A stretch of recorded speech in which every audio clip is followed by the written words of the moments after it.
I would have one of our facilitators to present a slide to us. So would like us to abide by these rules and avoid whatsoever form of distraction. So I would send that earnestly now.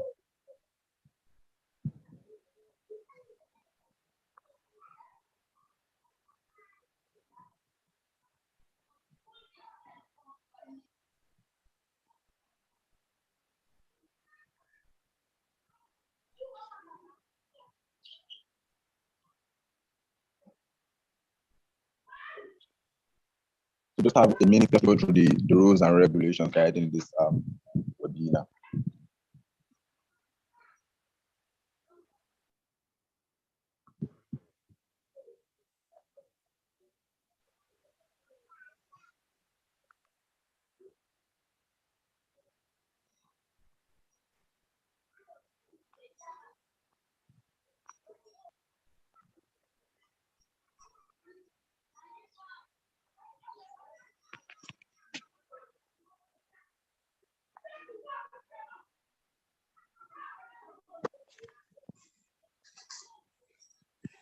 All right, so to those of us that are yet to access the chat box, rule number one is you kindly mute yourself as you come into this call so as to avoid unnecessary distraction.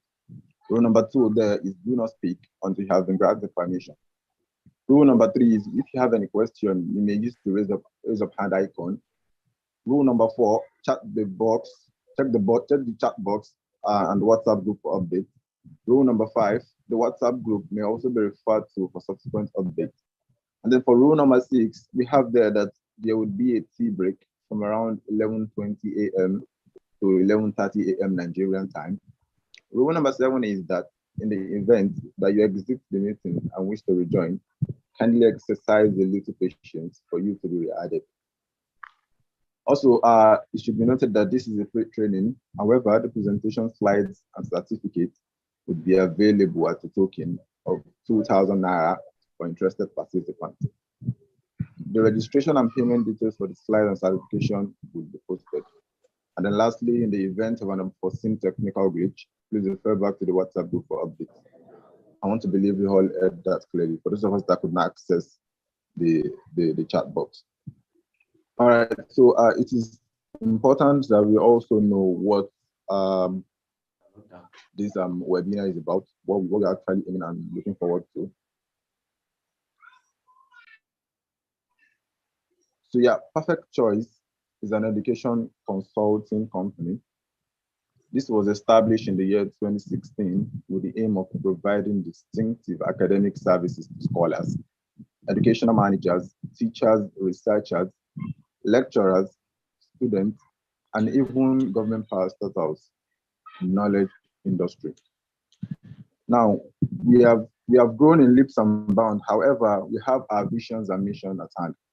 First off, our mission is to become the most preferred educational consulting firm for improving the efficiency and productivity of the country's educational output. And our mission is to provide distinctive and high quality services to stakeholders in the education industry through high level of commitment and best global practices. Now, why you should patronize or why you should acknowledge us as what we stand for, which is Perfect Choice Education Consults Limited. We utilize our quality workforce to offer value-added services to our clients through professionalism and integrity. Our services include engaging seasoned professionals for the delivery of high-level training on research, content delivery, test administration and analysis, classwork management, statistical analysis, handwriting training, phonics workshop, etc. Our professionals offer action research, policy and program evaluation and consultancy on journal article publications and related services.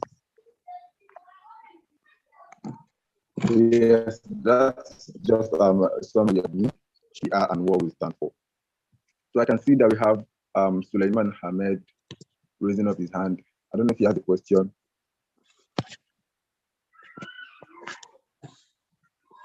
Sulaiman Ahmed, do you have a question? Can just yeah, sorry, it was in error. It was in error.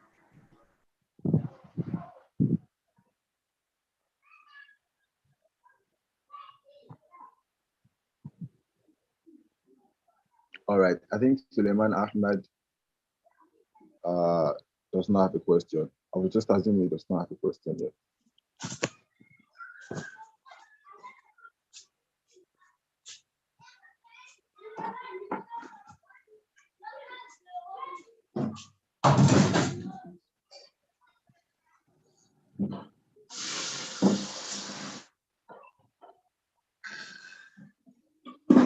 All right, so without further ado, okay, I can see that we have someone else raising up their hand. Ashim, start. Do you have a question? Yeah, all right. Good morning, sir. Hello. Hello, I can't hear you clearly. Can you please speak louder? Hello, good morning, sir. Morning, I can Hello. hear you now. Actually, my observation is just that I don't know, maybe the recording of the meeting is ongoing right now.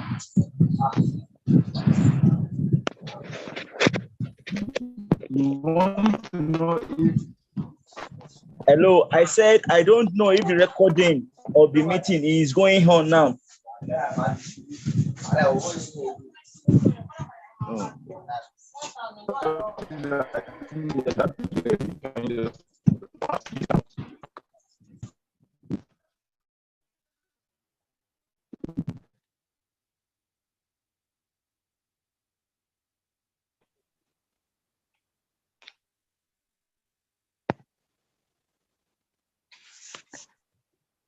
Yes, good morning, everyone.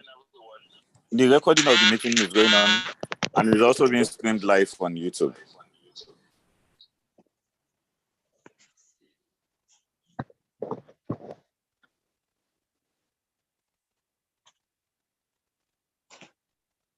All right, thank you for that one.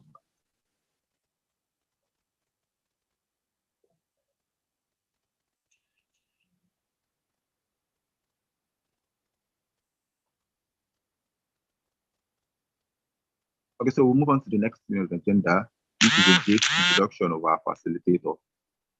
So before we get to know our facilitator, it's important that we read to us his data, his citation.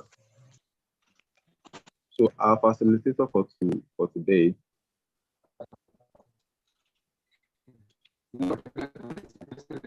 is hello, I could hear some background voices. All right, thank you very much. So our facilitator for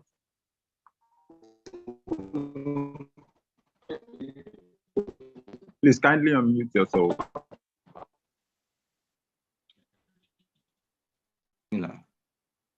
Hello. All right. Good morning, so everyone. Good morning. Welcome.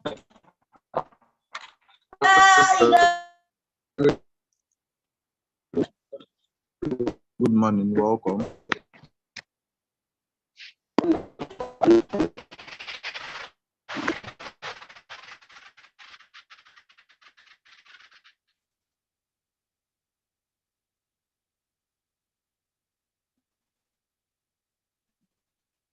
So I've just sent the rules and regulations again. Let's kindly take note. So whenever we are joining the session, let's kindly go on mute so as to avoid any unnecessary distraction. That's rule number one. Thank worse off, and the whole country worse off. Okay, then you have all this risk.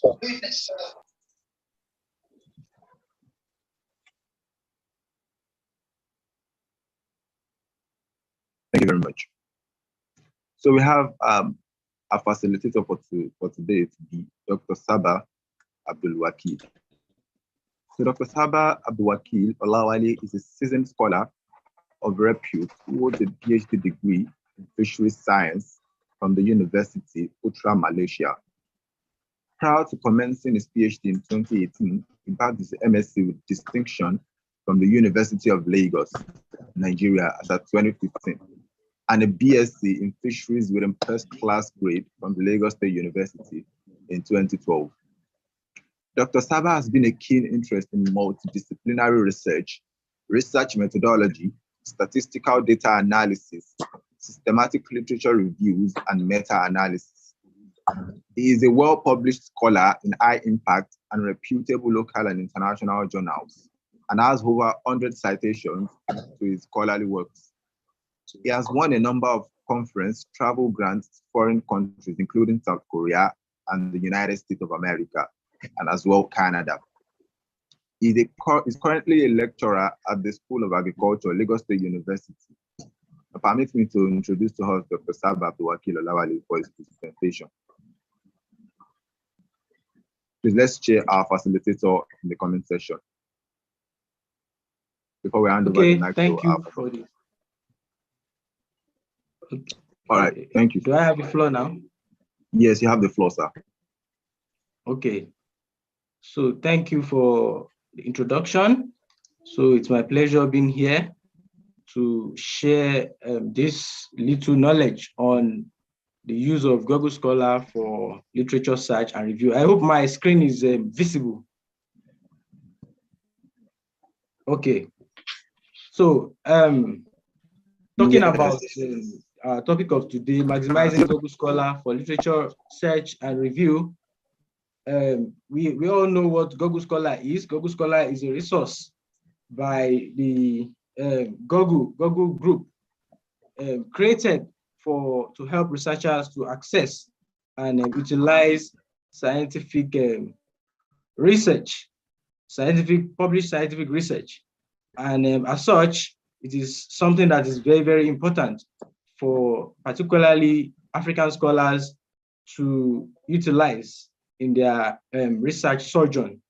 So today we'll be looking at a number of items regarding the use of Google Scholar for research. And after introducing the course, I'm going to be talking about the need for thorough literature search and research, and the databases available for literature search and management.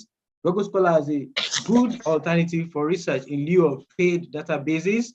How to use Google Scholar for searching, how to use Google Scholar for searching and storing and managing articles, as well as the limitations and the possible ways out of those limitations.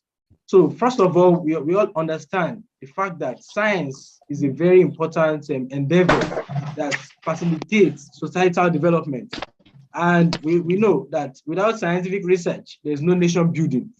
Unfortunately for us, in this part of the world, this important aspect of our endeavor is not taken so seriously. And that is why we are having deficits in terms of knowledge and development.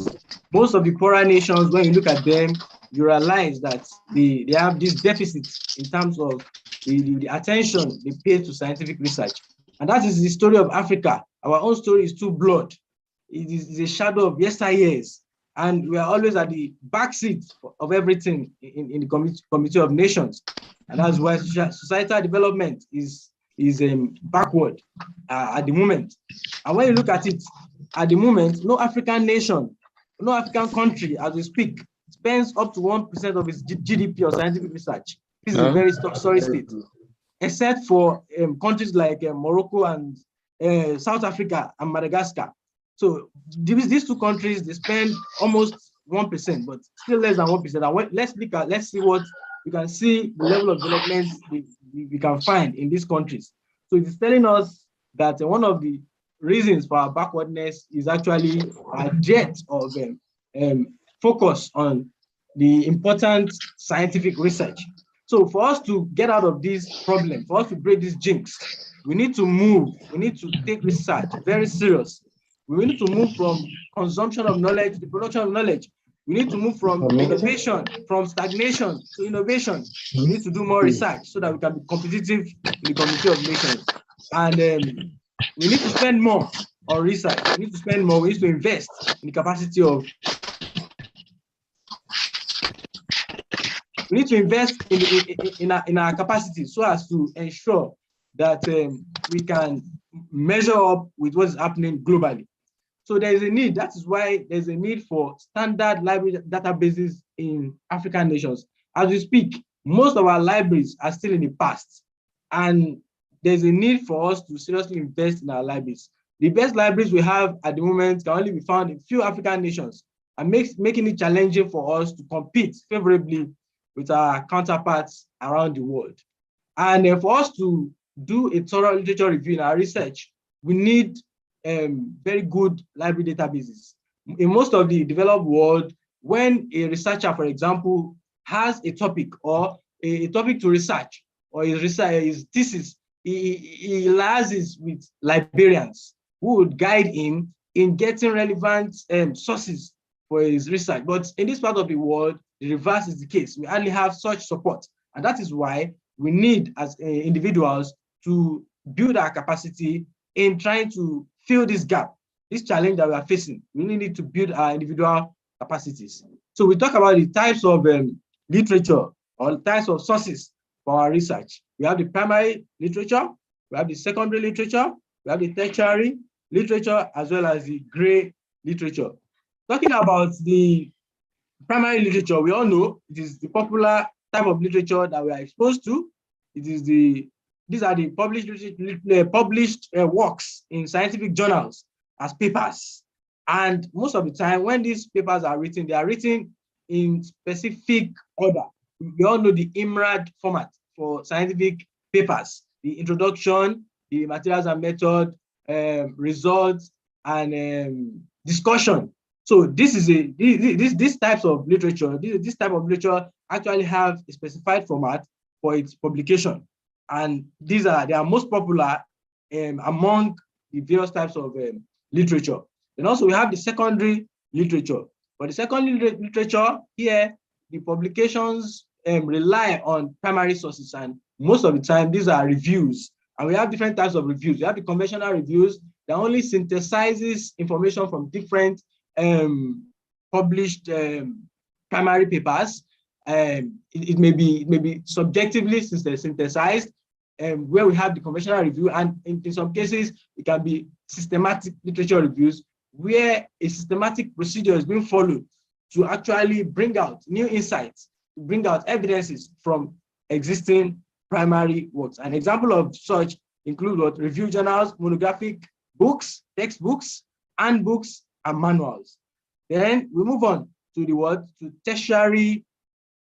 We move on to the tertiary scientific literature. These are literature that are published based on primary or secondary sources and are aimed at scientists who work in different areas apart from the subject matter of the publication. It's normally written outside the normal scientific style. And we can, example of such publications can be found in magazines, science magazines, newsletters, science articles, and the likes. So then we have the gray literature. These ones are literature that are never published, where they have been archived at places where they may not be available for the general public to access them. So we must understand the existence of all these kinds of literature, and this understanding will help us in navigating the Google Scholar database. Then now, looking at the databases, which one can we say is the best among these types of publications? The primary literature, secondary literature, tertiary literature, as well as the gray literature. Which one can we say is the best? There's no best. The answer lies in your interest as a researcher or as a scientist. It all depends on your target audience. What you are trying to push forward. Is it to address a scientific audience, or you are just writing a general paper to address a larger audience, or you are publishing literature in reputable international journals? So whatever your goal is, will determine which of these kinds of literature are the best. So we cannot say primary is the best, although we know primary literature are actually the most popular types of literature we can find. So we move on to the various databases that are available for research. If you want to get your research articles for your research, published articles for research, what are some of the databases that are available? We know many of them, although in this part of the world, probably we find it difficult to access them. So some are discipline specific, while others are generic. A good example is Scopus or the Web of Science. All these databases, they have different functions, apart from providing us with the published literatures, they also help to rank the quality of different journals. So some institutional libraries provide access to some of these databases that we have said earlier, and we hardly have such in Africa here. So many institutions in Africa hardly provide this access, and therefore it's important for us to try to maximize what we have at our disposal, and that is what the use of Google Scholar. So this is a list of a number of other databases that we can make use of. So now let's look at, I want to give us an example, a glimpse into a typical library database. And I'm going to be using the database of my former institution, my alma mater, University of Malaysia. So here you can see, just for us to know that in this part of the world, we still have a long way to go. So looking at this database, once you log on to the database of the university, you'll be welcome. Then you need to log in. You can see there's a login here. So after I log in, I put in my number and my password. And the next thing is for me to be welcomed. You can see welcome, Sabab Wakil. So these are the resources that are available to me as a researcher who is affiliated to this institution.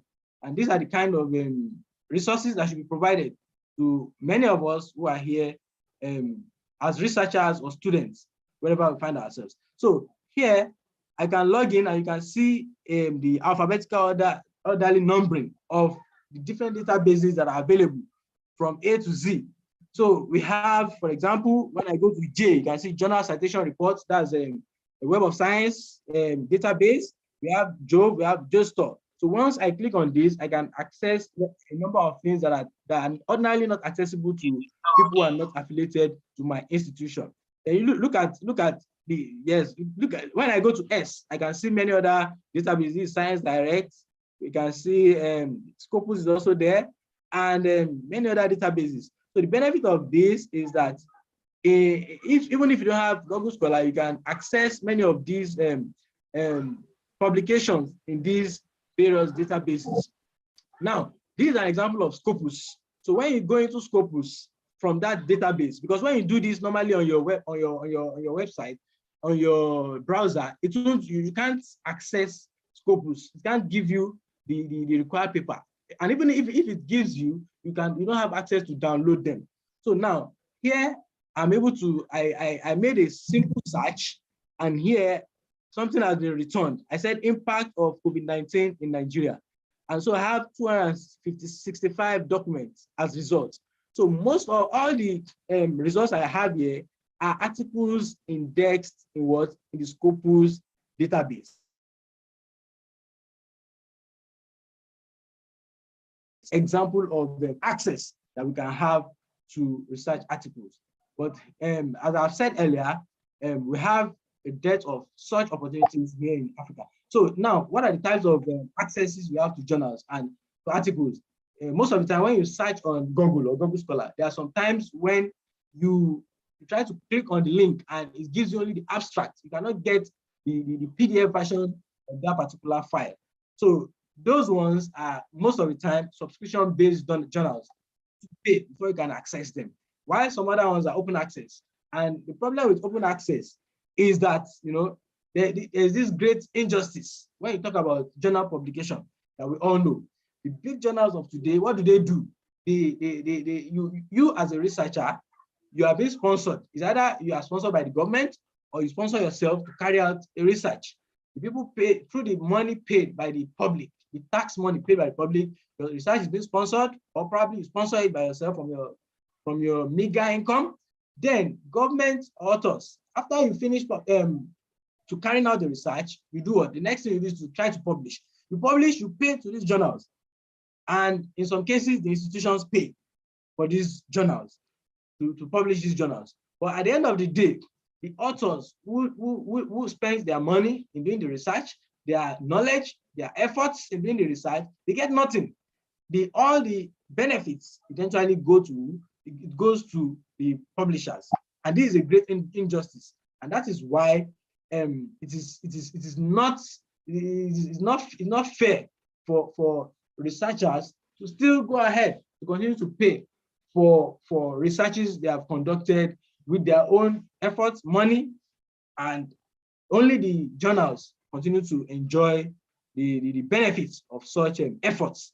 So there's an injustice. So we need to understand the difference between the open access journals and the subscription-based ones. So whenever you try to access a particular article and it is not accessible, it means that that article is probably a subscription-based, and you need to either be affiliated to an institution that will provide you access to that article, or other options that people take in accessing such articles is for them to contact the researchers. You can go to the article and try to check the email address or contact of the researchers who published the article and request from them. So this is another option through which people access such. I personally have received a lot of requests regarding some of the articles that were published in some subscription-based journal, particularly our book chapter. So people come to ResearchGate, they come to my email to request for the full text of this, and at times I do what I try to provide it to them just to assist their research endeavors. So now, why do we need to carry out thorough literature search and review? Why? We all know that as researchers, we stand on the shoulders of giants. We stand on the shoulders of existing well-known researchers, because you cannot just hook up an idea and say, okay, this is the research I want to do. No, for you to carry out a research, you need to look at the existing information on that. So a lot of things will be pointed out through your thorough literature search and review. So the essence of doing literature search, one of it is what helps us avoid unnecessarily repeating existing research. Have you ever carried out a research whereby you have started working on it and only to discover that somebody just published something very similar to what you are doing recently, and at the end of the day, to render your efforts useless in the long run? So it saves a lot of time and effort if we as researchers try as much as possible to ensure that we look at the state of information regarding our various research areas before we embark entirely on our research. And this diagram is showing us the purpose of a literature review. For example, one of it is that it helps to show relationships between previous studies and theories. So you may want to look at, okay, what are the relationships between the previous studies that have been carried out in this area of research I'm interested in.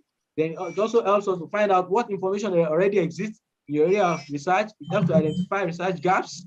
Then also, you can also use it to find other people working in your field. For example, people are looking for positions, probably somebody looking for a PhD position or a postdoctoral position. One of those ways in which you can identify relevant professors who can accommodate you is for you to search through the literature and look at people working in your area of interest. So you can go to the paper, try to look at their contacts and talk to them one-on-one based on their history of publication. So literature review does a lot of benefits in this area. And also it helps to identify the main methodologies and research techniques that have been applied in your research area. This is also a very good information that can be gleaned from carrying out an extensive literature review. And also it helps you to identify main ideas, conclusions, and theories, and it helps to establish similarities and differences. And finally, it also helps to provide context for your own research. Now, we want to introduce Google Scholar. That's the main crux of today's discussion. We all know, I know Google Scholar is a tool that is known to many of us. We have been using it, but I believe that there's still more we can, probably some of us, there's more we can actually learn to facilitate our effectiveness using this Google Scholar to get more results, more effective results compared to what we have been used to. And now Google Scholar is a well-known tool, and it's a freely accessible web search engine. And one good thing about it is that it assembles articles from different databases, different characteristics of databases. Google Scholar will assemble them, and you can have access to them. So the ones that are available as PDF versions will be available, while some other ones, the Google Scholar will give you the links to the main website where you can get those information. So it was established by some people, some Google staff, Google scientists who believe that there was a need to improve the efficiency of researchers. And we were in 2014, it was released. And since then, it has undergone a lot of improvements, What Google Scholar used to be in 2004 it has gone far beyond what it used to be. And there are a lot of new things that have been introduced that can benefit us as researchers, students, and lecturers. So one of it is that what it gives you, it groups and it gives you access to different literature. You can also use the citation analysis and tools. You can also use Google Scholar to build your bibliography or your reference section of your paper or your thesis. Then there is a tool that's known as what Google Scholar Library. So Google Scholar Library allows you to add, once you search on Google Scholar, you can immediately add certain literature that you find interesting to your library. So once you add them to your library, it remains there. Even if you search using other keywords, whenever it brings the same papers you already added, it notifies that this one has been added. So you don't spend extra stress going through a previous paper you have already gone through. So this is one of the benefits. Then also you can get the PDF version, PDF access of those articles. Then also you can also export citation. For example, Google Scholar now, after adding articles to your library, there are some versions of those articles that you can export to other tools. For example, we have EndNote, we have Mendeley, and so on. These are reference management tools. So you can export whatever you get from Google Scholar into this reference management tool. And there's one free one that I've been using lately. We call it Ryan. So you can export all your results from Google Scholar into those tools, and they help you to manage your articles in a way that it makes it easier for you to bring out the best of information from them. And also, it provides and combines, as we have said it earlier, several databases, and also there's what we call advanced search of articles. So this one helps you to limit the results you get from your article search, such that it gives you only the relevant results that are applicable to your research. Adam. Assalamu alaikum. Please help us to use a slideshow so that we can see your slide. So here.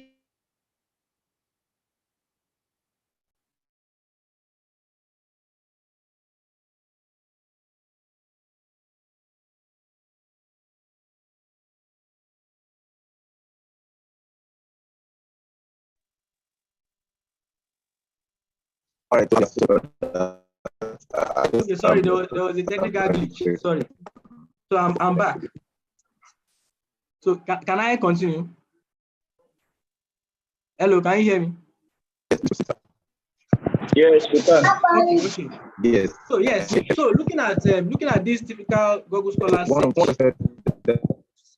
So the advice for researchers is that when we want to access articles, the best thing for us is to go straight to Google Scholar and not Google. Yes, if you want to look for many other information, videos, images, news, and the likes, you can go to Google. But if you are research oriented, it's better you limit yourself to what Google Scholar, because of the various interesting tools that helps you to get maximum information from Google Scholar. So the first thing is that this is search bar. You can see the search bar, you type in your keywords. And another thing we should understand is that searching in Google Scholar, we need to identify the keywords for the specific search that we are making. For example, here I have impact of COVID-19 on Nigeria's economy. One of the things I should do is that I should get synonyms for many of the wordings I have in these statements. Impact of COVID-19 on Nigeria's economy. Some of the alternative words, coronavirus for COVID-19. So if I search with COVID-19, I may also search with what? Coronavirus and other variants. Nigeria's economy, I can search with Nigeria or Nigeria's livelihood and many other synonyms that could come up. Then the impact, I can change it to effects. So these are other things that we will not discuss extensively, but they are also important in what? Getting maximum information from your search. So now, one of the things we enjoy is that it tells you the results. After you have searched, you can see under here we see about 19,200 results will come up. If I go to Google Scholar now and I try to search it, you'll see the same result. So it has given me about 19,200 results. And this is, it will give us an idea of the accuracy of our search. If I change these keywords and limit it further, I should get less amount of results, and that makes it easier for me, because how do I want to go through 19,200 results for my research? So it may not be realistic. So the best thing for me is to limit my search as much as possible. And the Google Scholar Library, we are still coming to that, will help us to navigate, because once you add any article you have already added, even if you change your keywords, you already find the article in your library. So you don't waste your time on that article, you go to other articles that you are yet to consider. So this is very, very important. So number 2 here, you see the number of results. And number 3, you can limit your search to particular time. So we have time-based filtering option. So you can limit it to your time. And as scientists, we know that the more recent your references, the better. The more recent your references, the better. And it's usually recommended that we refer to articles published within the last 5 years.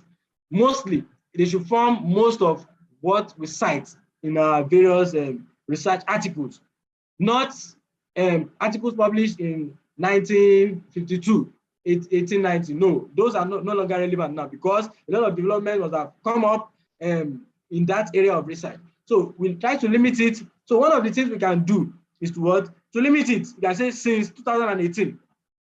So you can click on since 2018, and it will give you only articles that are published, mainly articles that are published since 2018, and that limits your search. If I do that now, the results I will get will be what? Less compared to what I have when I just search anytime. So anytime will give you everything available anytime. But if you want to limit the search, it's better you restrict it to a certain period. So you can go to custom range. So for the custom range, when you click on it, it will tell you from when to when. So you key in the start year to the end year. Maybe for example, I'm saying from 2017 up until 2020. So it will return articles published within this period. And also you can also sort. You can sort the articles by relevance. And I think that is better. It's better to sort by relevance than to sort by date. This is very, very important. And also, if you are considering research articles, or you want to consider both research and review articles, then you can click on any type. But if your target is to consider only the review articles, just click on review articles to give you all the available review articles and not bother you about the research articles. These are some of the benefits. Then also another thing you can do on Google Scholar is to create email alerts for specific topics that you have identified. So anytime a paper is published on that particular topic, you'll be alerted that somebody has published a paper on this particular area. So you can be abreast with the current happenings in your area of research. So now, looking at number 4 here, you see COVID-19 pandemic and economics. So it will bolding all those keywords that are relevant to your search. It will bolding them. And through that, you will know if this particular article can be relevant for you or not. Then underneath here, you see the name of the author, the first author, as well as the year of publication of the article. Then also you can see the one I labeled 7 here. You see saved, cited by, related articles, all 17 versions. These are very, very important areas that we need to understand. So looking at the save is what enables you to save a particular article to your library. It enables you to save a particular article to your library. So once you are interested in this article, the next thing you need to do is to click on save. And once you click on save, it will take it to your library. I think I need to demonstrate this one on the browser so that we can have a clear picture of what happens whenever you attempt to save a paper in Google Scholar. So now I'm here on Google.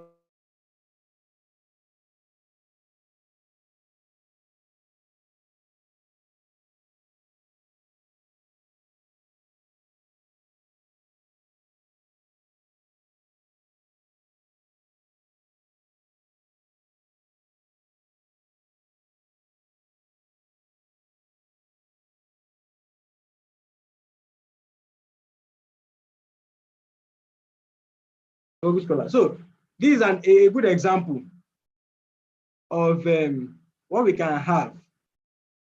Let's assume I've clicked on this. Sorry.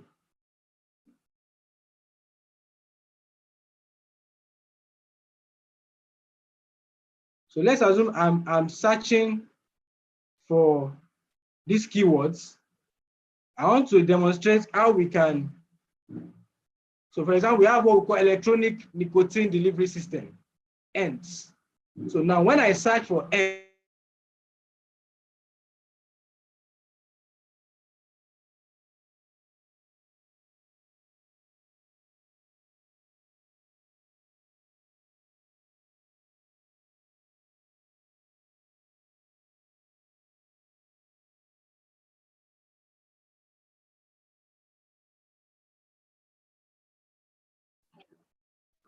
so I'm still where I am. So as I was saying, I can save specific articles in Sir, we my. cannot see your screen. Hello, sir. Okay, you cannot see my Can you screen. share your Please, browser? is it visible now? Yes, we can see the slide. Kindly Is it share your visible now? browser while you do the start of the browser. Can we see so it that we now? can Hello. we can see your screen now. Okay. Kindly Okay. share your browser when you are working on the browser so that we can have a Okay. view of Yes. what Yes. I'll do on that. I'll do that. Thank you. So as I was saying, I can save specific articles. No.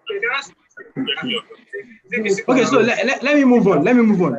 So I'll come back to the issue of Google Scholar Library. So let me take every other aspect and I'll come back to the library. So now, apart from that, another thing we can do here is that you can see this number 8 here. We have the PDF version of this particular article, COVID-19 pandemic and economic crisis. So there's a PDF version. When I click on this, it will take me to the PDF version. When you look at number 9 here, when you click on it, it will not provide the PDF version. It will only take you to the website of Science Direct. When I get to the website of Science Direct, it shows that the PDF of this particular article is not available. So how do I get it? Now becomes a question. So now what we can do, another thing we can do, when we look at the bottom here, save, cite, cited by, and related articles. So for these related articles, at times we have a lot of, then after that we have all versions. So at times we have many versions of a particular paper. For example, this one with Science Direct, we have about 12 versions of this particular article. So when you click on these 12 versions, it will bring all the different versions of that article. So at times, what happens is that the particular version that is displayed on Google Scholar may not be the one that has the PDF link. Whereas when you click on many other versions, you'll still find the one that has a PDF link. So if, for example, you never knew that there were other versions, you would assume that this particular article is not available. But when you click on those other versions, it will bring many other options, and you may see other options that will give you the access to the PDF version, but not in all cases. It doesn't happen in all cases, but it also helps to at least go through, as in surmount the challenge of not getting the PDF at this particular interface. So the first thing, what you do to surmount that is go to the different versions of that particular article, and you may be lucky to get the PDF version of that article elsewhere, compared to where the one that is actually displayed on the Google Scholar the first time you search. Then apart from that, another thing we see on, I'm going to do a live example on the browser, but I want to go through all these things, then I can now come back to that. So here you see the cited by option. The cited by option is also another option that can help to get more relevant literatures, because most of the time the literatures that cite a particular paper are related to that paper. So once you go to cited by, it gives you more options, and it also helps you to reduce the amount of stress you go through trying to access those articles. So this cited by option is also an important option that we should always make use of. Then the next thing I'm going to talk about here is what? Using Google Scholar for your bibliography or your references.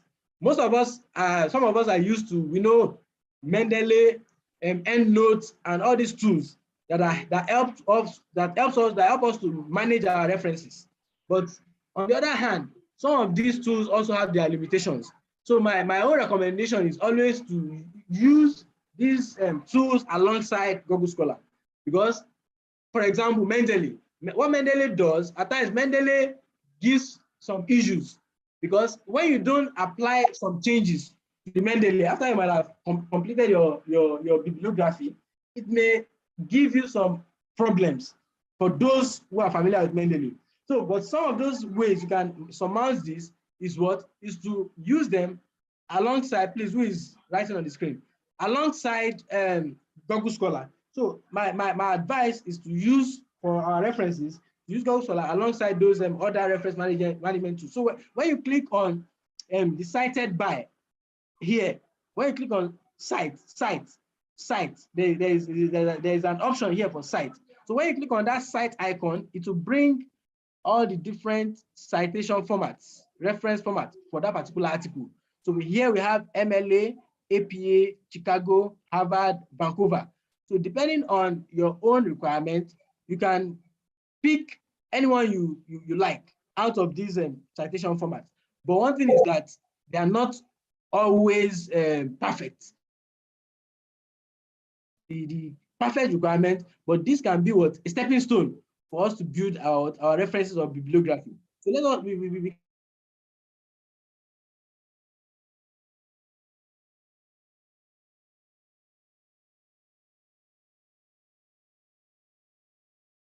the other time I was talking about different versions of that article. When you click on different versions, the citations attached to different versions are also different at times. In some cases, they are complete, while in some cases, they may be incomplete. So that is also another way to carry out our citations using Google Scholar. So as I was talking about Google Scholar Library the other time. So here is an example. When you look at when you want to use Google Scholar Library. So here you see the star on the top right. So this is my library. So when you click on my library, you will see all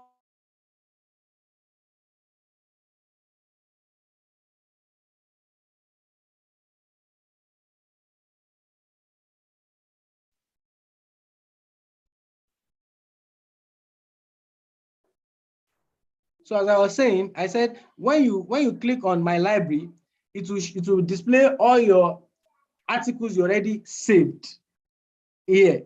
All the articles you saved here will be displayed in my library. Another good thing about my library is that when you save any article, you can create a title for a particular group of articles. For example, I'm searching for effects of COVID-19. If, for example, I'm searching for effects of COVID-19, all the articles that relate with effect of COVID-19, I can save them under, I can say COVID-19. I can save them under COVID-19. And on the other hand, if I want to search for maybe the effect of climate change, for example, I can save all articles that have to do with effect of climate under climate change. So anytime I need information on COVID-19, I just go to my library and click on the title that relates with COVID-19. And anytime I need information based on what I've done in the past on climate change, I go to my library and click on the heading that has to do with climate change. So there I can easily manage different research works. Maybe I'm working on COVID-19, I'm also working on climate change. So I can work alongside using Google Scholar Library. I can work alongside while working on COVID-19. I can also be working on climate change. And it makes it easier for me to manage my library. So this is another tool we can actually make use of. So my library is very easy. Just click on my library, you create a title for each research work you're actually embarking upon, and that will help you to manage those works. While now look at my library. For example, I've clicked on my library, so showing all articles in your library. So now look at this left side. We have all articles. Now we have reading lists. So now I have different groups of articles. The first one here, I have factors influencing parental exposure of blah, blah, blah. That was the first one. The second one, I have invasion risk and screening and assessment. Then I have another one, is Google Scholar sufficient? So all these are different headings for different research works that I'm actually considering. So if I click on each of them, it will give me what? All the articles related to each of these subheadings. And I can read, I can go through them, I can work on them. Then look at this export all. I can export all the articles in a particular, under a particular title. I can export them. So I can export them in RIS, CIV, or different formats. I can export them in different formats to my reference management software. Different reference management, I can export them and continue my work on them, especially for those who are interested in systematic literature reviews. For somebody carrying out systematic literature review, you can also use Google Scholar alongside other tools, other databases that we have mentioned. So many people use 3, 4, 5 databases, and most of the time they also use Google Scholar. So in this case, when you're using Google Scholar, after you must have added all those articles to your library, you can export all your results to your reference management software. And an online tool that I've identified recently, that I mentioned recently, was what? Ryan. It is Ryan. Ryan is a very interesting free online tool that you can use to manage your articles after exporting them from your different databases. So you can export. Once you click on export, or to give you different formats, and you pick which of the formats you are interested in exporting. So this is another very good tool that we can use in Google Scholar. So now, while searching in Google Scholar, there's what we also call the advanced search tool. The advanced search tool. So you can search in a way that you get more specific results, as I mentioned earlier. So, but before that, we need to understand the Boolean operators, the and the or. And the other time, I mentioned something about keywords. When you use and, it means you want to include, for example, if I say Saba and Tunde, so I want a result.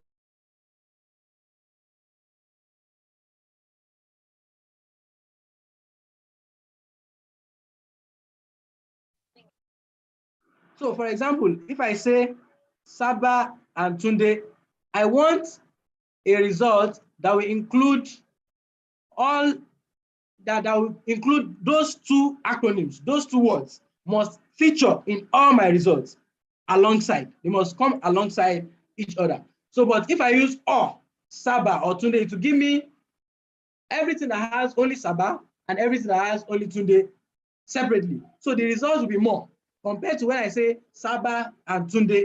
So this is a way of trying to limit what results you are going to be getting. Now let's look at the advanced search option in Google Scholar. So looking at the advanced search option, you realize that it gives you an opportunity to carry out an advanced search. And for you to carry out advanced search, there is these three bars up here. Can we see these 3 bars up here beside Google Scholar? Once you click on those 3 bars, you see an icon for advanced search. Once you click on this one, the icon for advanced search will come up. So once you click on that advanced search, this is what you get. You get this. So you get the platform for your advanced search. So on this platform, what you do is that, for example, here I'm trying to search for invasive fish species, invasive fish species, alien fish, introduced fish, and so on. So now it says with all of the words. So all the words, all the various keywords that you are interested in, all the various synonyms that you are interested in, you include them here. So you put them here. Then, in case you are looking for an exact phrase, then you come here. You don't need all of the words. Then use that exact phrase you are interested in. Now, it also accepts with at least one of the words. So you don't say, okay, at least it must have invasive, alien, introduced. It must have at least one of these ones. You include it here. Then it can, another beauty of it is that without the words, anything you don't want to feature in that particular search of yours. For example, in this one I'm searching, I want to see only fish. I don't want to see shellfish. So here, I'm going to include this here that any result I'm going to be getting, I don't want shellfish. Any result I'm going to be getting, I don't want plants. I want only what? Fish species. So once I put it here, the result it's going to be giving me will be exclusive of what? Shellfishes and plants. So this is a very, very interesting tool. So here they said where my words occur. It said anywhere in the article. So it doesn't matter where you find it in the article, or probably you want to limit it to the title of the article. You pick which option are you interested in. Then in case you're interested in targeting a specific author, you include the name of the author, or you want to target a particular journal, you include the name of the journal, or then you can also limit the date of your search. So it's similar to what we talked about the other time. So you can also limit. So this one will now give you results that are what? More streamlined. They are more streamlined. When you look at it here, look at the bar here, you will see some operators, some mathematical operators like the plus, the minus. So the plus here is telling us that all those other words that we added, it will add them. It means if you know the shortcut, you can come here without going to the advanced search. You can use plus and minus to include and exclude certain keywords. So here you say invasive fish species plus alien fish plus introduced fish. You can say plus all the necessary keywords that you are interested in, then minus all the keywords that you don't want it to return for you. So if you do it this way, it will give you what? More streamlined results. And that is the beauty of what? The advanced search. On the other hand, if you did not streamline it this way, what will happen is that it will return both what you need and what you don't need. And that will be counterproductive. It will waste more time than necessary. So it is important for us to understand this particular tool because it limits wasting of time. Look at this one again here. You said alien fish, introduced fish, invasive fish, or alien, or introduce, or introduce, then minus shellfish, minus plants. The same thing. So here you can see this, the results we have here compared to the previous one. The previous one here, it was not so streamlined. So here we have about 16,700 results. But here we are having just about 3,190 results. So it shows that it helps you to streamline your search so that you can easily manage what you are getting at the end of the day. So this is very, very important. Now, I want to go through, now there are some limitations. If there is time, I still want to demonstrate some of these things I've discussed on the browser, but I want to run through the entire presentation, then I'll come back to the demonstration of some of those things to make it clearer to us. So, but despite all the good things we have said about Google Scholar, it is not without its own limitations. But there are some ways in which we can sum out some of those limitations. For example, one of the limitations we have is that it includes articles from predatory journals. Many of us know what predatory journals are.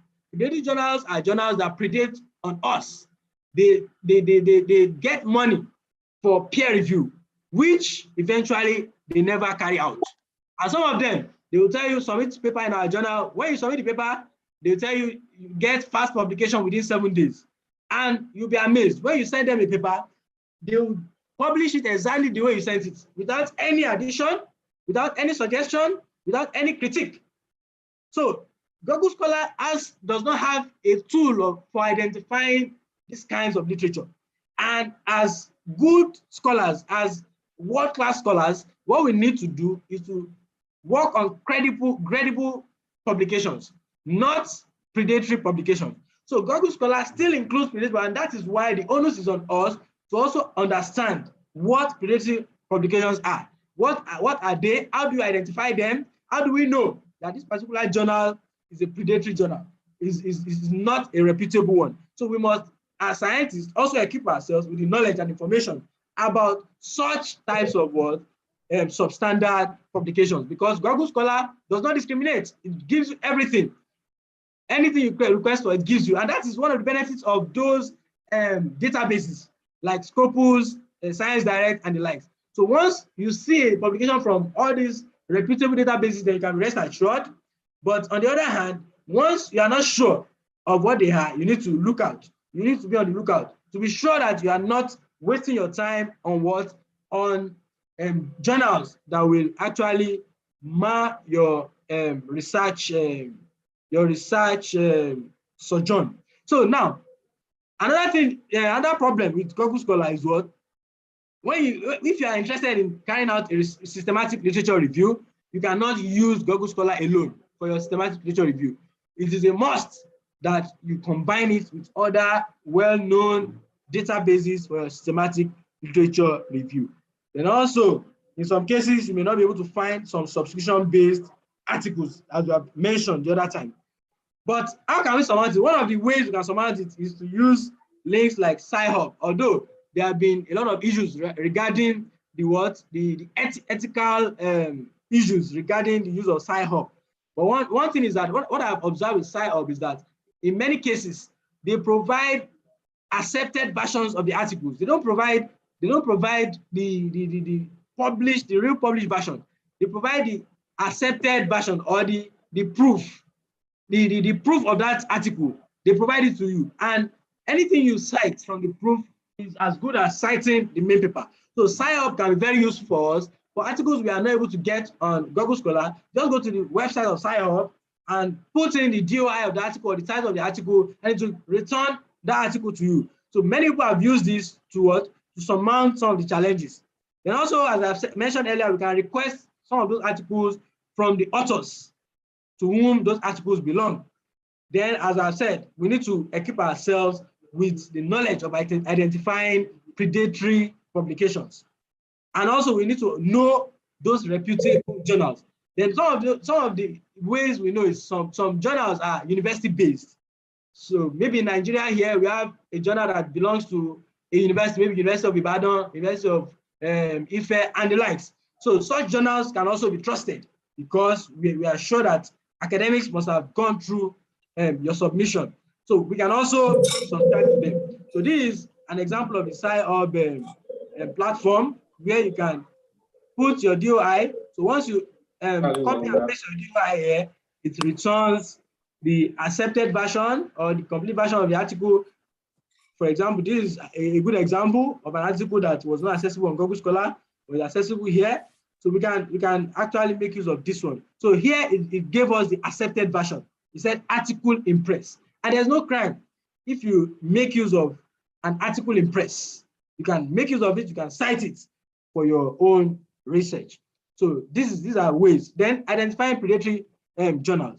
For us to identify predatory journals, some of us know how to identify them, but one of the things we should know about them is that they said they invite authors via aggressive emails. I can't count the number of emails I've received from journals like this. But as a young or new researcher, whenever you receive such emails, you are happy that people are requesting for my own publication, not knowing that these people are only out to do what? To dupe you or to make money out of you. And they'll tell you to pay $100, $50, and all these and the likes, only for them to publish your paper without going through any editorial work or peer review. And it's always very quick. In 7 days, 2 weeks, it's published. In fact, when you go through the reputable journals, you may submit a paper and in 1 year, you may not get it published, and because of the rigor. But these people, what they do is to give you false hope. And as a young researcher or somebody who is new to research, you are happy that some people are ready to accept my paper in 7 days, not knowing that they're only trying to mar your academic career. So they don't have any editorial boards. They have fake members. So one of the things we can do is to check the editorial board. You can see somebody is investing in US. Check it. Does that professor really exist? Is he a real professor? So you check it before you submit your paper to them. Another thing is that they mimic. They can copy the platform of a reputable journal. So an unsuspecting researcher would think he's actually relating with the correct personality, not knowing that these people are actually mimicking the original people. So they make false claims. And unfortunately, most of them are in India, and we have some of them in Nigeria too. So we have to be very, very very careful when it comes to predatory journals, especially when we are using the Google Scholar for our literature search. So whenever we find them, we should what? We should ignore them. So how do we, so you can see, I was invited recently to a webinar where the topic was what? Combating predatory journals and conference.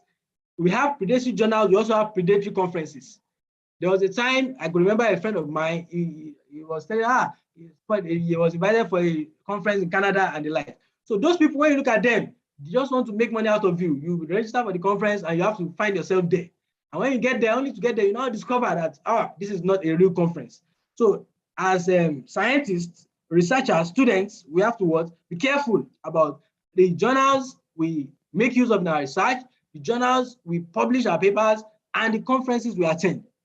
Because those conferences can make or mar our career. So it is a big issue in the recent time where we need to deal with what? The predatory journals in our scientific sojourn. Then also another thing you can use to check is this tool by Scopus. We call it SkyMago Journal Ranking. SkyMago Journal Ranking. So anytime you get the name of a journal, you can just quickly go to SkyMago, type in the name of the journal. It will bring, if it brings the name of the journal, then you can still, to some extent, trust that journal. Not 100%, to some extent. Once you click on that journal, it will now tell you, it will give you information about when last they are still listed on SkyMago database.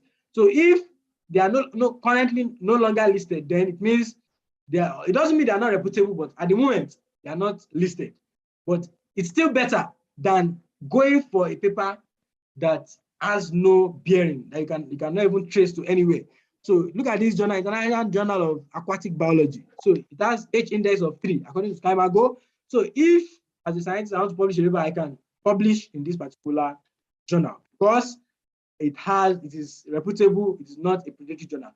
And the good thing about SkyMago is that it also gives you information about the quality. It gives the quartiles, Q1, Q2, Q3, Q4. So it gives you how good, how reputable, how solid is the particular journal. I think now we should have a break so that by the time we come back, I'm going to try to demonstrate some of those things on Google Scholar before we call it a day. So moderator, please, can we have like a 5 minutes break? Sure. Absolutely. Yeah. Thank you very much. It's up to you. Thank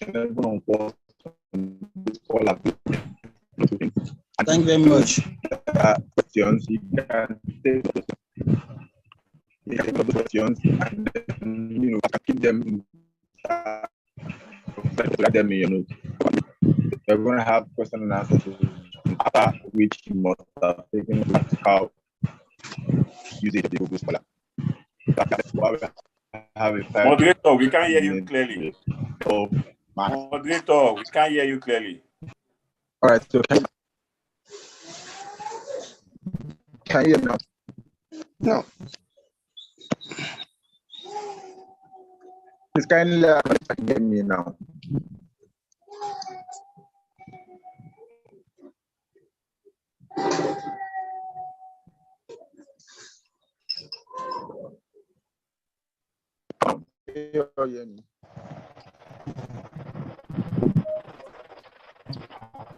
All right, so like I said, I said that I have questions down from the break. Back from the break. So when we come back, we might take question and answers.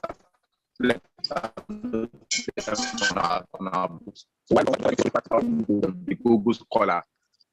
And afterwards, we are going to take the question and round up the session. Thank you very much.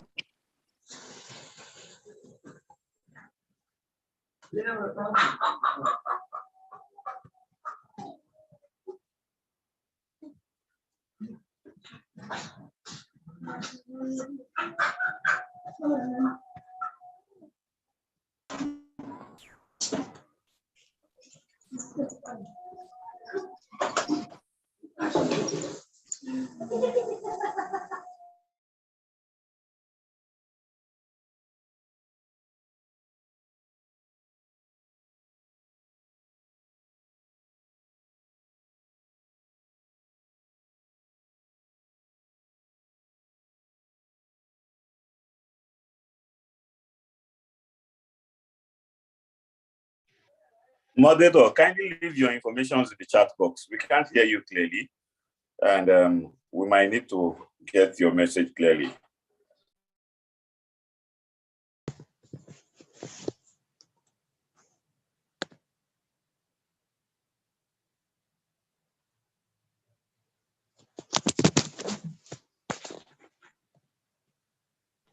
So also, moderator, there's a question from the YouTube stream asking if they can use Google Scholar to get PPT presentation slides, that's PowerPoint slides, instead of PDF. Okay, quick answer to that. I've never been opportune to get a link to a PPT slide from Google Scholar. It's more of articles, publications, papers, books, book chapters, and so on. Thank you. Thank you.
And after a long I will come when I'm child. And that's when I'm child. Come and tell them.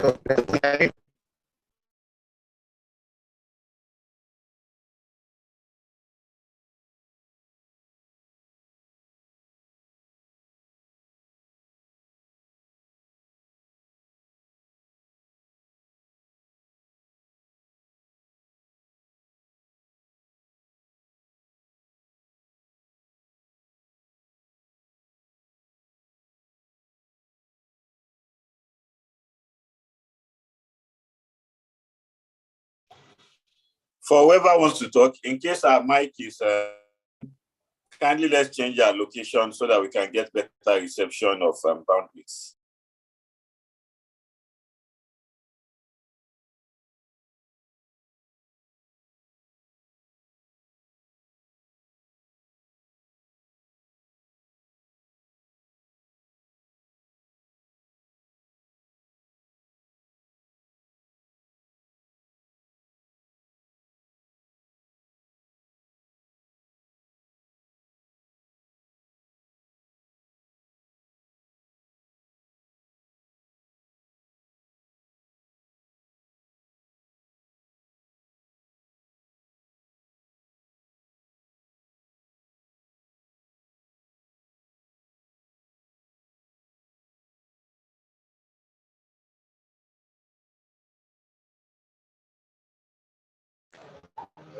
Perfect choice. I wouldn't know if you have any information for us.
Perfect choice. Please, can you kindly help us mute Jalil Sanusi and others who are muting their mic and not talking?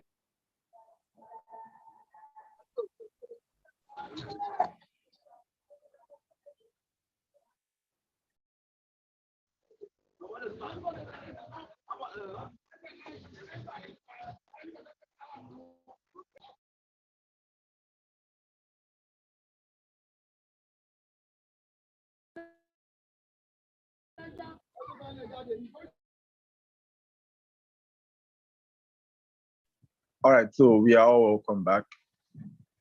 I guess we all enjoyed our tea break. So this time I would like to go through the practical usage of the Google Scholar. So I don't know if Dr. Saba is still on the call with us. Dr. Saba, yes. Are you there? Yes, I'm here. All right, sir. So we shall begin very soon. It's 12 already. So I don't know if you can share your screen so that I can take us through the practical usage of Google Scholar. So is my screen visible now?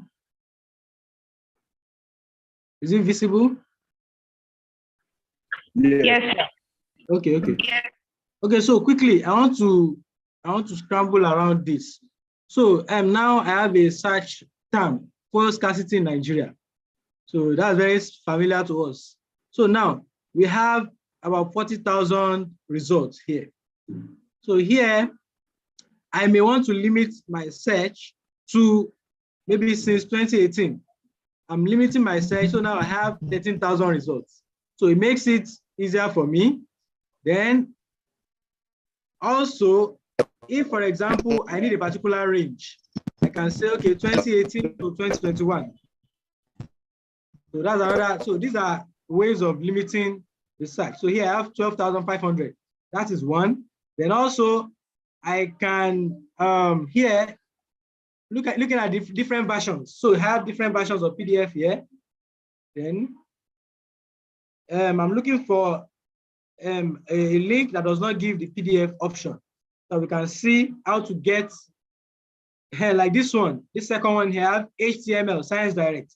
So if I click on it, I won't get the article in PDF. So now here we have all 9 versions. So when you click on all 9 versions, to bring different versions, and you can see the second one is a PDF version. So if I click on this second one, I can have access to the PDF. But if I restrict myself to the first option, if I just click here, I don't get anything.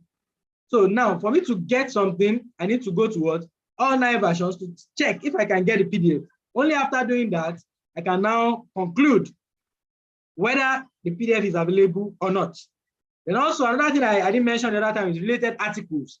So after searching and you get a very good paper related to your area, you can also look for related articles. Most of the time to bring very related articles. Articles that are very close to what you are looking for. So here I have about 101 related results. So once you add all this to your library, for example, if I want to add to my library, I just come here, save.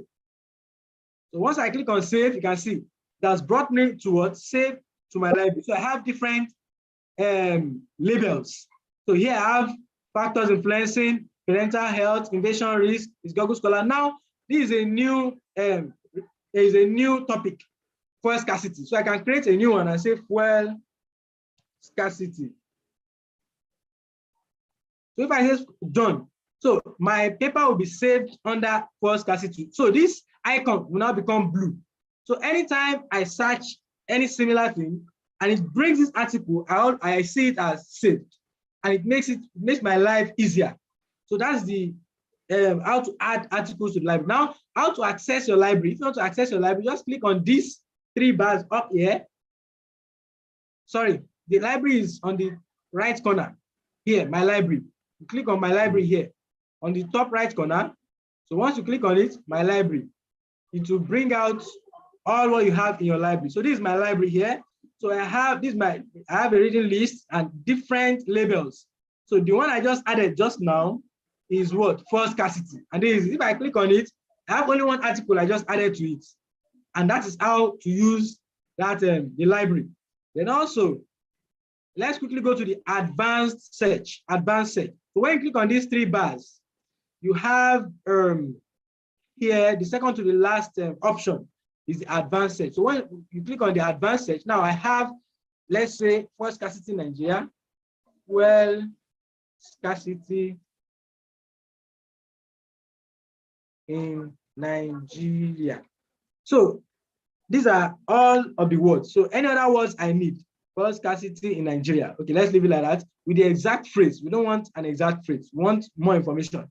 So with at least one of the keywords. So we can add more keywords. We can say, well, we can say petrol. We can say gas.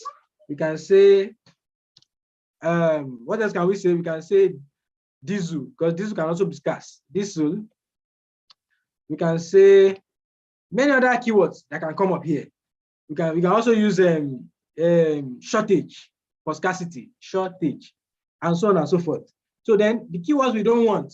If, for example, maybe we want to focus on petrol, that's we don't want to use we don't want diesel. So here we can say without the words diesel, or we also don't want gas. So I remove gas from here and I put gas here. We don't want gas. So here we can, okay, anywhere in the article or whatever. So from here we can click on search. So once you click on search, we have not restricted the dates. No, here now I said there's no result. So we can still go back.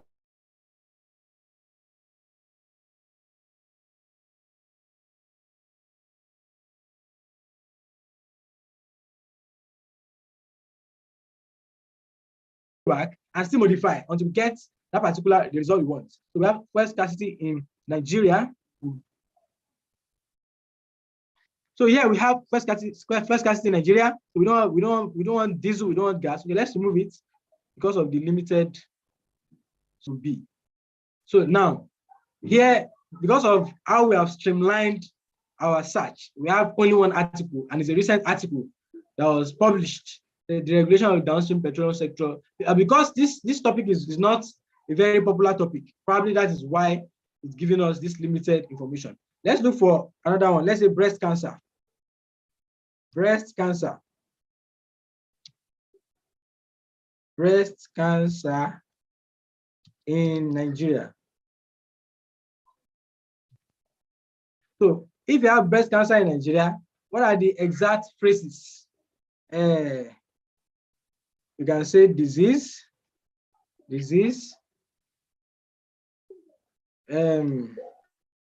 tumor, and so on. Then here, no, sorry, with at least one of the keywords. So these are some of the keywords: disease, tumor, and so on. Then whatever we don't want, maybe we don't want to hear which other cancers we do have. Blood cancer, we don't want blood. We don't want prostate. We don't want prostate and the likes. So you click on search. Okay, it's not giving a result. Keep playing with it until you are able to get a well streamlined result. Okay, let me remove Nigeria. Let's just say breast cancer. And here we go.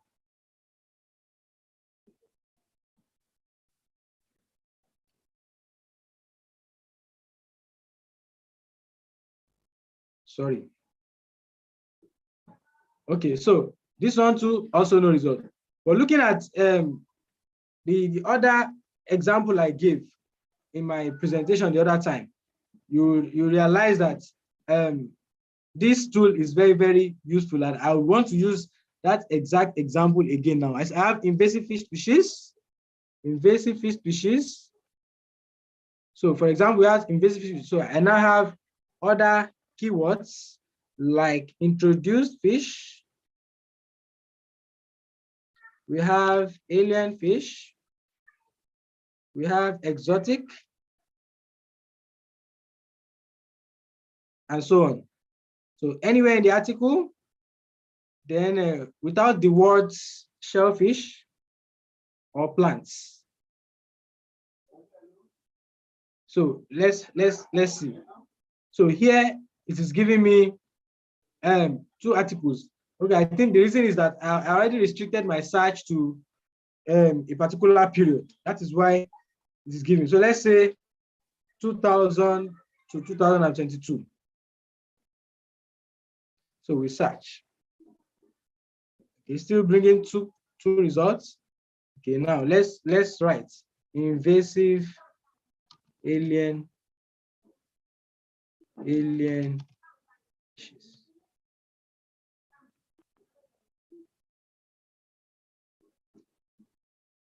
So the good thing about it is that it limits you to the specific kind of literature you're actually looking for.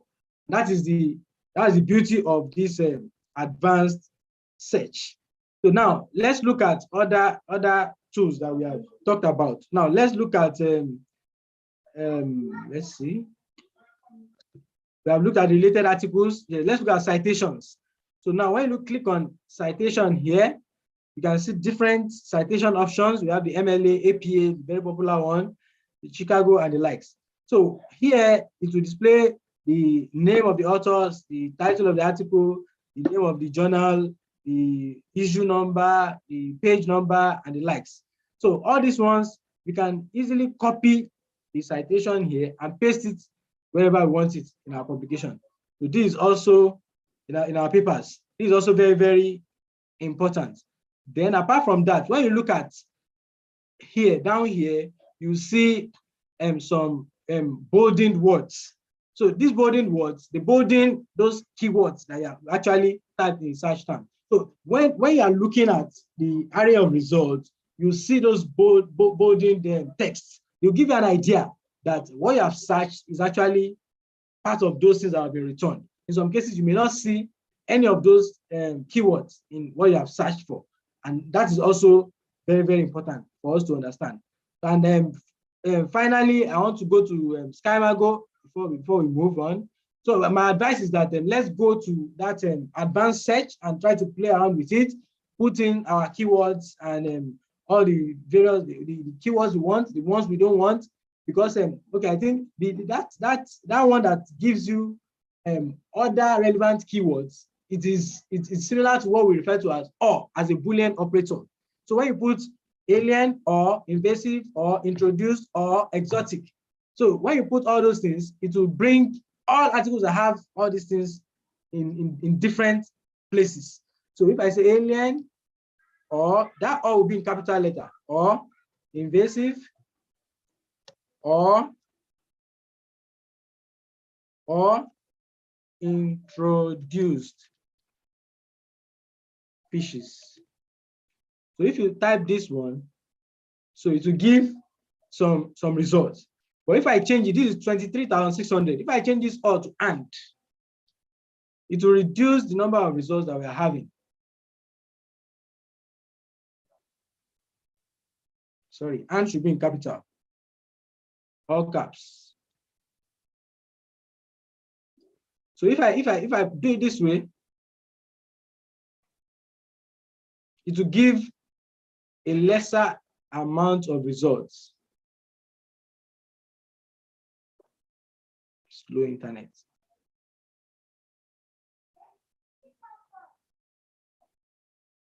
Hello, Hello, can you hear me? And so here we have 16,300 as opposed to 23,000 that we had when we used all. So this is also demonstrating one of those things I mentioned earlier regarding all those Boolean operators and the advanced search option. So going back to the advanced search option, you realize that it is something that is very, very useful. So it will streamline you to specific literature that you need. The another thing is that whenever you are adding the or, it's important for you to add a comma before it. Let me go again and show you. So alien, comma, and invasive, comma, that was what I missed out, and introduced species. So this way, it gives you, although same result, it's same thing, even if the comma is there or not, it gives the same result. So these and many more options are things we need to play with. So my aim is just for us to open our eyes to all these available tools that we can use on Google Scholar. So I want to open the floor for questions so that anything I've left untouched may be addressed during the process of question and answer section. So I thank you all for your rapt attention and for following this presentation, for being part of this. I hope that the little that I've been presented here will serve as a beneficial information for each and every one of us, so as to bring forward our various research endeavors and scientific knowledge sojourn. I wish all of us the best of outing for today's webinar and subsequently in all our endeavors. Thank you very much, and God bless each and every one of us. Thank you, thank you, thank you. So, moderator. All right, thank you very much, Dr. Saba. That was a very good presentation, and I really appreciate you. And I'm very sure that everyone else here has actually learned. So I think they should also appreciate as well. So if you like to appreciate, I can do that in the chat box. Thank you very much. So we'll be taking questions and answers next. Moderator, your line is breaking. I can't hear you clearly. I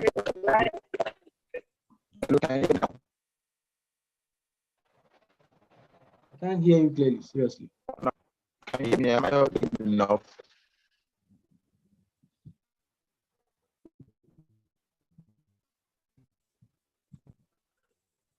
Can you hear me now? I can hear you, but not very clearly. Continue. You can go ahead, please. Like I said, I was going to pass on the mic to Mashuda, I was going to go through the certifications, the record, and all of those things. So I don't know if Mashuda realized on the call. I didn't get that. Sorry.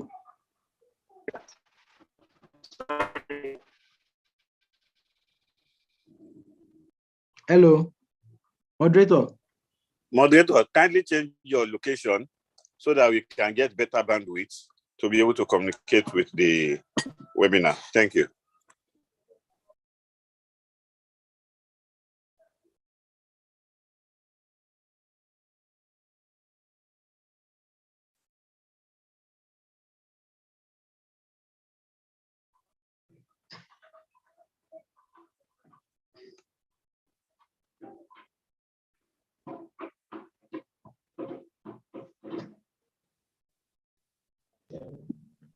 All right, so am I clear now?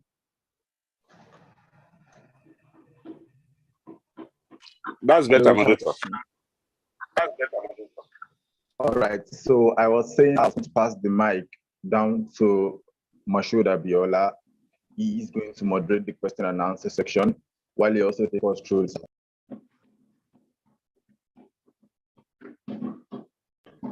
I don't know if Mashuda Biola is on the call.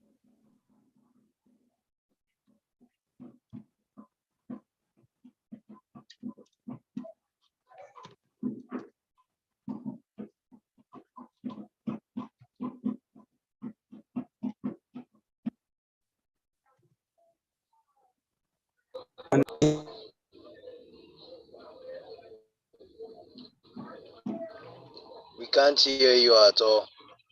Is someone talking? It seems the network is not Hello, good good over afternoon. there. Good Okay, afternoon. good afternoon. Oh, thank you, Doctor. Welcome. We appreciate your presentation. May Almighty God be with you. We appreciate our participants, our scholars that have attended this seminar, this webinar. I want to inform you that we have a certificate of participation. Can you hear me, please? Yes. We have certificate of participation and the training materials in PDF. We have them in soft copies, and the certificate and the training materials are only. I've sent the account number, our contact account number to this platform. I will send it to WhatsApp as well. Perhaps you may need the certificate of attendance and the training materials. Welcome once again. We appreciate you all. Thank you for attending. The account number will be sent. Hello. Thank you.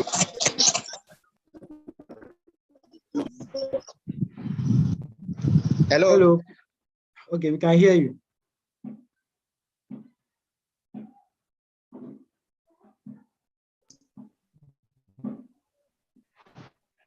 Hello. Go ahead, we can hear you.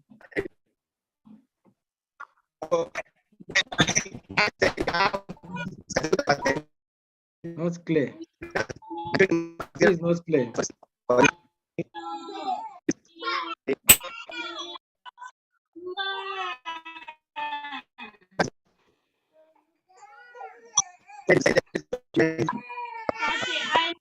To you and to our viewers. In addition, let's ensure we fill the Google form for attendance and to collect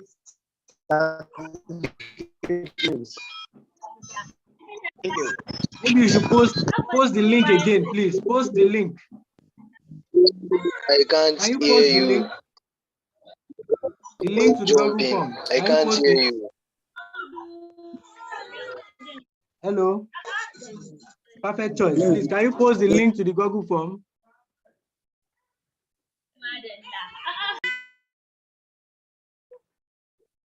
Hello. Hello, we can't hear you well. Can't hear you well. I said, can you post the link to the Google Forms? Perfect choice, please. Wait, come again. I said, can you post the link to the Google to the chat? Okay. The Google Form link. Can you post it to the chat box? So I have some questions here. I think I've seen some questions. Somebody was asking about DOI. Yeah, somebody, this is Naomi Uma. She was asking about how can you create email alerts on Google Scholar. So I showed you the other time that when you look at the Google Scholar platform, at the bottom left side, you see a letter sign. So there it is written email alert. So once you click on it, based on what you are searching for currently, you can create an email alert.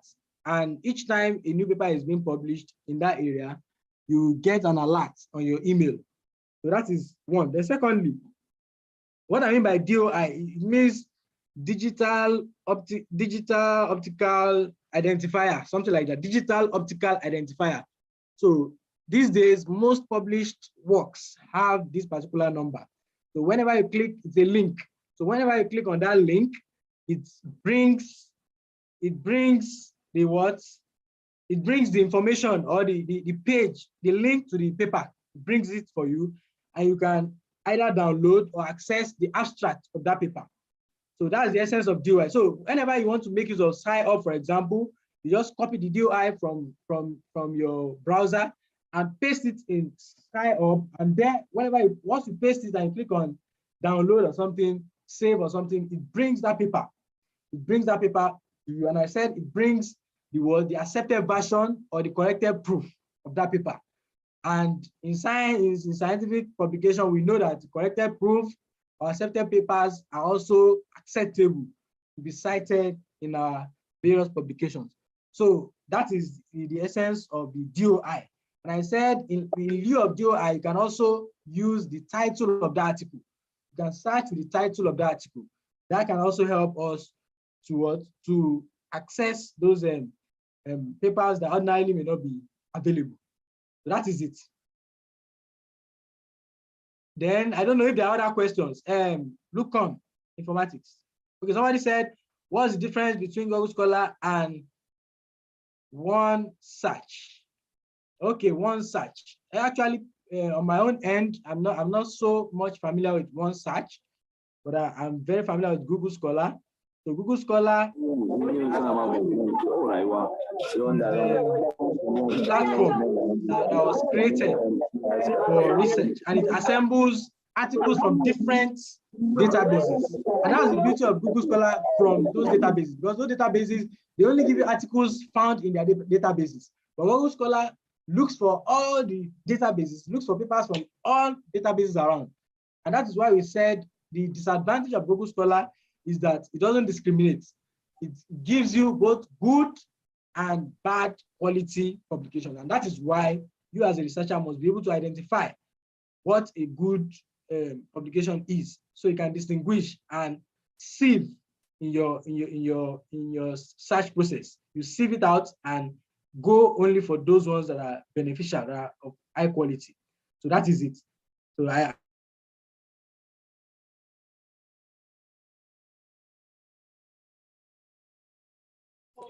Yes, Dr. Saba, no questions from Zoom yet, except the ones I posted earlier. Okay, no question from YouTube. YouTube, Okay, yes. somebody said, can I demonstrate how to use the Sci-Hub? Okay, I'll quickly do that now.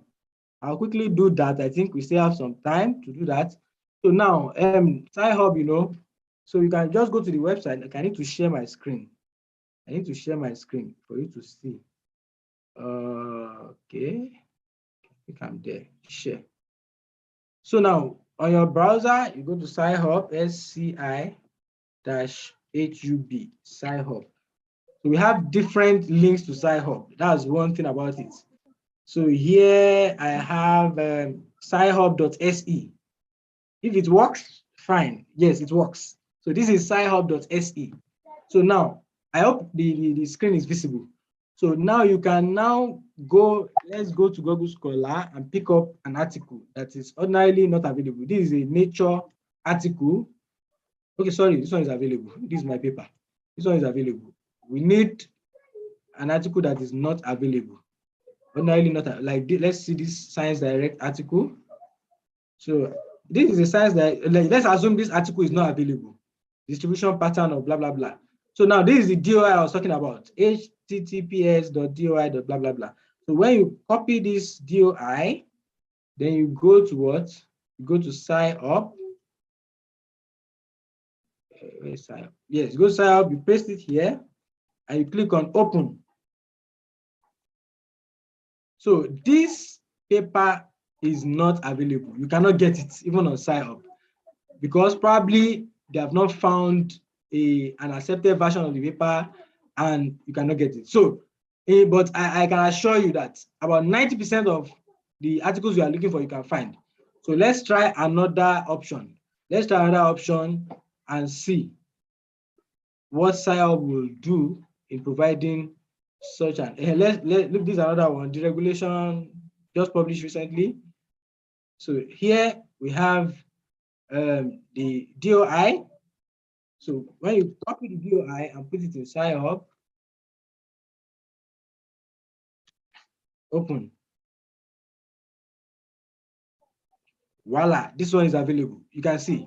So here you have the article being displayed here. So here you can save the article. Once it displays here, you can save.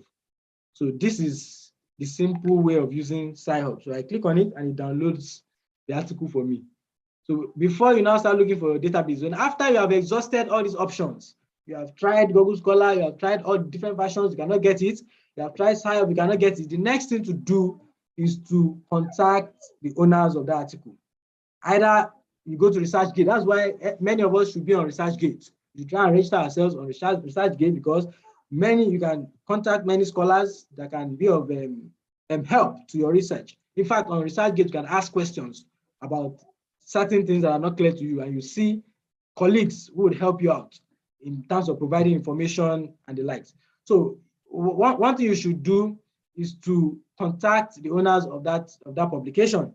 So once you contact them, either by email or through ResearchGate or through any other platform, so they will always be willing to send you a version of that particular paper that you find very important and interesting to your research work. The only thing is that at times there may be ethical issues whereby the publishing houses would frown at publishing such papers in public databases. So once, for example, for me, if somebody asks a request for my paper, what I do is I send it to them and I give them a caveat that please don't post it to any public platform.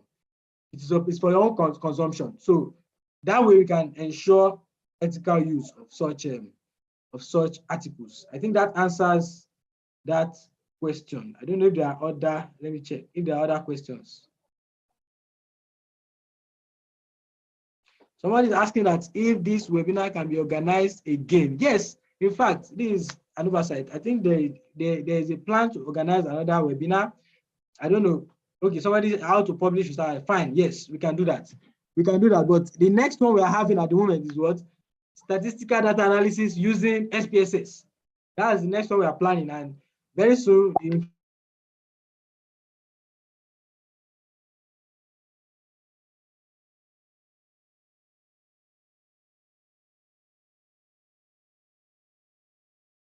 so as I was saying, I said statistical data analysis using SPSS, and very soon, information regarding that will be released. I think they are proposing the next month, that's 2nd of April, for that training. But that training will be a very intensive one, and it's going to be I think, paid one, because it's going to require more time, more resources, more effort. So, but that particular request is also one of the considerations that I think Perfect Choice is looking at. And very soon, the information regarding all these will be unleashed. So thank you very much. I think we're almost running out of time.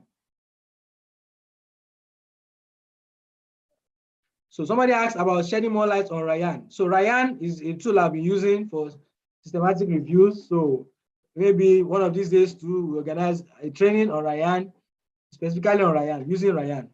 So that can also enhance our research productivity, especially when it comes to the use of the accessibility. Doctor. Yes.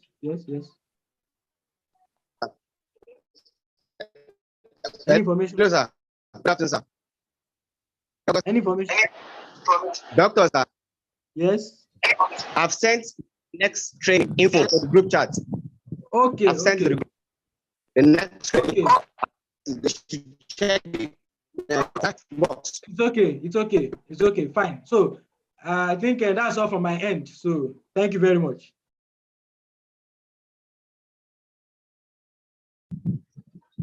Okay, good afternoon. Hello, our dear scholars. We want to appreciate you for attending this webinar. We really appreciate your presence. Hello, are you? So moderator, please. Hello, are you with me? Good afternoon. We can hear you, Mr. Abiola. Okay, I want to appreciate participants for attending this webinar. We really appreciate you. You're welcome. So our next training come up on April 2nd on data analysis, SPSS, and others. How to analyze data. By God's grace, shall be April 2nd. For this training, we have it has been recorded. We send the recording to our WhatsApp groups. Then we have certificates and the training materials. The tool is just 2,000 naira. Though it's optional, but it's good if you can have it. It's a certificate of participation and training material in PDF. So we have them already. So you can check the WhatsApp groups for the number of consults that has been sent there. Once you make payments, you send it to my WhatsApp, and we prepare your certificate and send to your email. Thank you once again. Do you have any questions?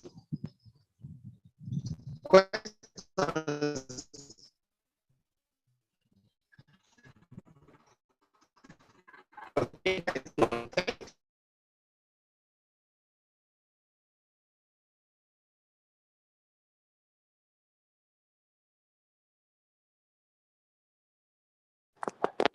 Mr. Moderator, can you come and close the session?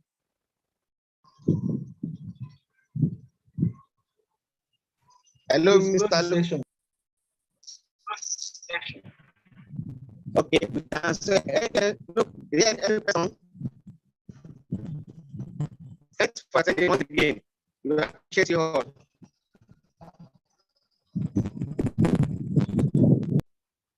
Thank you very much, all. Have a wonderful day.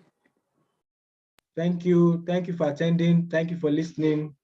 And best of luck in your endeavors. Bye. Thank you so much.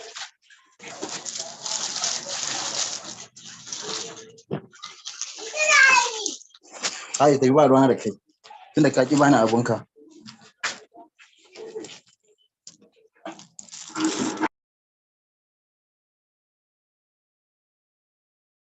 Anchor, please, can you end the meeting?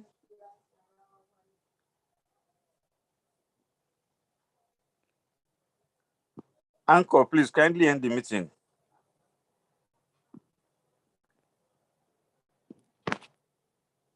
Look, Informatics, please end the meeting.